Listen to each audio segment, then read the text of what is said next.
Mesdames, Messieurs, bonsoir et bienvenue dans ce journal. Mobilisation de recettes fiscales, la sensibilisation est activée. Les messages sont liés à la gestion et à la transparence. La séance profite aux étudiants de l'Institut supérieur agronomique et vétérinaire de Farana. Reportage Silati Kourouma, Marwan Kamara. À l'amphithéâtre de l'Institut supérieur agronomique et vétérinaire de Farana, le civisme fiscal est en débat. Autour de cette thématique d'intérêt public, étudiants et spécialistes en la matière. L'initiative vient améliorer le moral fiscal des étudiants afin de contribuer à la promotion des pratiques dans le pays. Les premiers étudiants qui ont déjà suivi des formations sur le civisme fiscal, sur le processus budgétaire, sur le contrôle citoyen de l'action publique, que cette conférence puisse non seulement augmenter le nombre de cibles qui doivent comprendre c'est quoi le fisc, c'est quoi le budget, c'est quoi le contrôle citoyen de l'action publique, mais aussi que ces étudiants déjà aient à l'esprit le rôle primordial de la jeunesse dans la mobilisation des ressources internes. Nos citoyens ne sont pas éduqués en matière de mobilisation des ressources fiscales et non fiscales. Et les budgets sont prévus en fonction de ça, de ces recettes-là. Et sans ces recettes-là, nous ne pouvons pas réaliser des prévisions, des activités que nous projetons dans le budget. Le programme est porté par les institutions d'enseignement supérieur du pays en collaboration avec Expertise France et l'ONG Air Guinée. Massivement présents à cette conférence interactive, les étudiants sont conviés à faire des sensibilisations. Pour mieux enrichir un pays, il faut passer sur le paiement des impôts et les taxes. C'est la meilleure façon d'enrichir le pays. La formation m'a plu également car ça me permettra de connaître mes devoirs et mes droits au niveau du paiement des impôts. La sensibilisation des étudiants au civisme fiscal est un processus continu qui nécessite une approche globale multiforme. Elle pourra contribuer à construire une culture fiscale saine et améliorer le financement des services publics. Et puis, 10 bus pour les travailleurs d'Alport Conakry. C'est un accompagnement du groupe Al-Bayrak pour faciliter la mobilité des agents. La remise de ces engins roulants s'est déroulée au port autonome de Conakry. Reportage Moussa Bangoura. Au port autonome Alport Conakry du groupe Al-Bayrak continue de prendre en compte les préoccupations de ses travailleurs à tous les niveaux. Ces engins roulants sont mis à la disposition des agents. Ces nouveaux bus, au nombre de 10, vont servir de moyen de transport du domicile au lieu de travail. Alport Conakry, on crée des moyens qui permettent aux travailleurs de donner le meilleur d'eux-mêmes. Et c'est pourquoi on a fait cet investissement pour permettre la mobilité des travailleurs et pour augmenter leur efficacité dans le travail, afin de rendre le port opérationnel HAS 24 conformément à la vision de l'autorité portière. Et au début de la concession, nous étions 378 personnes et aujourd'hui nous sommes 1200 personnes. Et ça veut dire qu'Alport a contribué à la création de l'emploi dans ce pays. La mise en circulation de ces véhicules de transport s'inscrit dans le cadre de l'amélioration des conditions de travail du personnel. Responsables et employés se réjouissent. La joie est énorme d'avoir ces bus parce que le personnel avait besoin. Ces bus-là permettront au personnel de venir à temps et de se retourner à temps. Cela va enrichir les rendements au travail.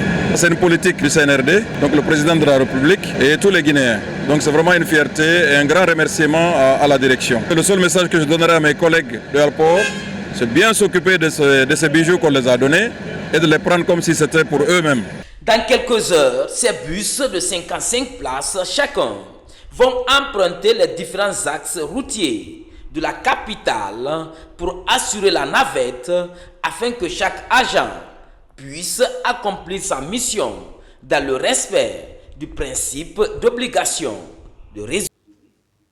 L'Association guinéenne des anciens diplomates AGAD a tenu son assemblée générale à son siège pour élire son nouveau bureau de 11 membres. Boubacar Diallo préside désormais aux destinées de cette association qui regroupe les anciens ministres des Affaires étrangères, ambassadeurs et diplomates du pays. Cette élite de la diplomatie entend soutenir la Guinée dans la mise en œuvre de sa politique étrangère. Reportage Noumousso Diakité. Boubacar Diallo, ancien ambassadeur, élu président de l'association guinéenne des anciens diplomates AGAD pour un mandat de 3 ans renouvelable une seule fois. Il succède à l'ancien ambassadeur Marissa Camara. Sa mission consiste entre autres à rassembler les membres de l'association et à renforcer les liens entre eux dans le but de jouer un rôle essentiel dans la promotion de l'image de la Guinée dans sa diplomatie à l'échelle internationale. Vis-à-vis des autorités, soit à leur demande, soit à notre propre initiative, nous pouvons mener des réflexions sur la vie politique, économique, culturelle et sociale de la Guinée et apporter notre modeste contribution, surtout en ce qui concerne les politiques étrangères. Parce que nous sommes des diplomates pétris d'expérience, ayant exercé à la fois dans les services centraux et dans les services extérieurs. Le ministre des Affaires étrangères souligne l'importance de maintenir une relation étroite avec les diplomates en poste. Il met en avant la nécessité de partager leur expérience et de bénéficier de leurs précieux conseils. En outre, 2 bonnes nouvelles sont annoncées. Je voudrais vous transmettre les salutations, les encouragements de son Excellence, Monsieur le Président de la République, le général Mamadi Doumbouya. Je voudrais vous annoncer 2 décisions que nous avons prises. C'est d'intégrer le budget de l'AGAD au budget du ministère des Affaires étrangères. Ceci est normal parce que votre travail est intégré dans le travail du ministère des Affaires étrangères. La deuxième annonce que je voudrais faire au nom du chef de l'État, c'est d'intégrer à nos missions, particulièrement l'Assemblée générale des Nations unies, et qu'à chaque événement important, que l'AGAD soit représentée par un de ses membres. L'engagement continu de l'association guinéenne des anciens diplomates envers leur pays démontre leur importance dans la diplomatie guinéenne et leur contribution à la défense des intérêts du pays à l'échelle mondiale. Recensement de la population, les institutions d'enseignement supérieur s'impliquent pour la réussite de l'opération. Sur le terrain, à l'Institut supérieur de l'information et de la communication, des campagnes de sensibilisation sont organisées. Il s'agit d'accompagner les actions du gouvernement pour la réussite de l'enrôlement. Reportage Moussa Kouyaté. C'est à bord de ce bus que les étudiants de l'Institut supérieur de l'information et de la communication partent à la rencontre des citoyens de la commune de Sanoya. Ils sont accompagnés par des responsables de l'institution, à sa tête la directrice générale. On veut qu'ils comprennent le sens de la citoyenneté et c'est quoi d'abord être guinéen. Pourquoi je suis guinéen, ça c'est extrêmement important. Et qu'ils se lèvent volontairement et calmement qu'ils aillent se faire recenser tout en étant conscients des enjeux de ce recensement-là. Nous sommes là pour le faire comprendre aux citoyens et pour le faire comprendre dans toutes les langues nationales. Nos étudiants qui sont leurs enfants, leurs frères, leurs sœurs sont dans des différents points stratégiques pour faire passer le message. Leur montrer vraiment l'importance du recensement. Et nous pouvons par exemple leur dire que c'est important de se recenser parce que si on ne se recense pas, l'État ne va pas comprendre la totalité de la population et cela va impacter beaucoup les bienfaits que l'État va faire. Au-delà de la formation scientifique, l'ISIC de Kountia participe à la réussite des opérations de recensement entamées le 15 avril dernier. Plusieurs quartiers de cette nouvelle commune ont été sillonnés par la délégation. Une satisfaction pour les autorités communales. Donc nous sommes vraiment ravis de leur accompagnement, de leur présence ici. Nous leur encourageons pour ce genre de travail et nous leur exhortons aussi à faire beaucoup de sensibilisation dans d'autres aussi programmes qui sont à venir. Nous rencontrons assez de difficultés parce que les moyens sont limités. Nos quartiers, chaque quartier n'a que 2 kits de recensement et ce sont ces kits-là qui font des navettes au niveau des différents secteurs. Il y a de ces quartiers qui ont 4 à 5 secteurs. Ces jeunes étudiants en communication et journalisme vont apporter un plus sur le terrain dans le cadre des opérations de sensibilisation auprès des populations pour le recensement en cours. La plateforme nationale des citoyens unis pour le développement PQD a une nouvelle équipe dirigeante, une élection longtemps attendue par les membres de l'organisation et qui s'est déroulée dans les conditions souhaitées. Elle a abouti à la mise en place d'un bureau répondant à l'équité et à la promotion des jeunes avec pour objectif pour la structure de devenir un espace fort, dynamique, inclusif et véritablement représentatif de la voix des citoyens guinéens. Reportage Amadou Touré, Abdul Razak Kassouma. La plateforme nationale des citoyens unis pour le développement PQD a désormais une nouvelle équipe dirigeante à sa tête, le président Lamfia Iboun Mohamed Kondé.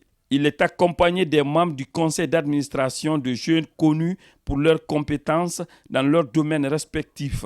Une élection longtemps attendue par les membres de cette organisation qui s'est enfin déroulée dans les conditions souhaitées. Leur désignation marque le début d'un nouvel espoir pour cette organisation citoyenne. L'élection du nouveau bureau s'est passée dans la discipline, dans l'ordre. Et aussi, c'est des personnes aussi bien expérimentés. Il y en a qui ont fait presque leur vie de jeunesse, depuis leur jeune âge à la PQ, donc c'est une continuité et de les voir aujourd'hui propulsés à des postes de responsabilité, je les félicite beaucoup. C'est vraiment une joie pour nous.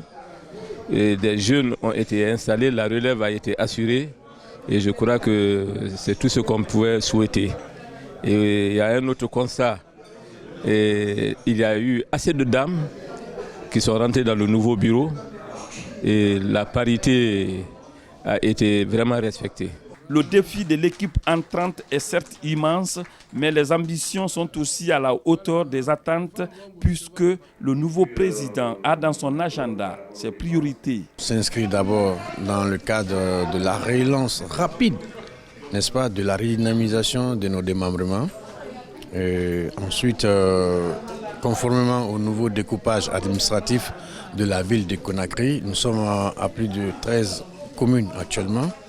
Et donc nous allons continuer à installer nos démembrements dans les autres communes nouvellement créées. De par ses résultats dans le domaine de la lutte contre la corruption et la promotion de la bonne gouvernance en Guinée, la plateforme nationale des citoyens unis pour le développement PQD est considérée par plusieurs citoyens comme l'une des plus importantes organisations de la société civile. C'est pourquoi ce nouveau bureau se fixe comme ambition de devenir un espace fort, dynamique, inclusif et véritablement représentatif de la voix des citoyens guinéens.